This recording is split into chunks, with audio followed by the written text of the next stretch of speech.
Good evening guys, medyo malakas ng ulan ngayon. No?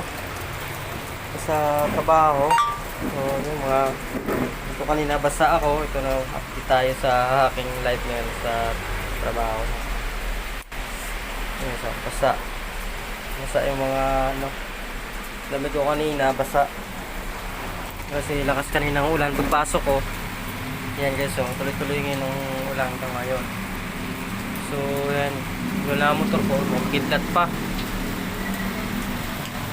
tayo. Sabi guys, bagyo na to guys. Ito na yung ano lang ba na tag-ulan talaga. Kaya kailangan to pag sahod ay makabili na ako ng kapote.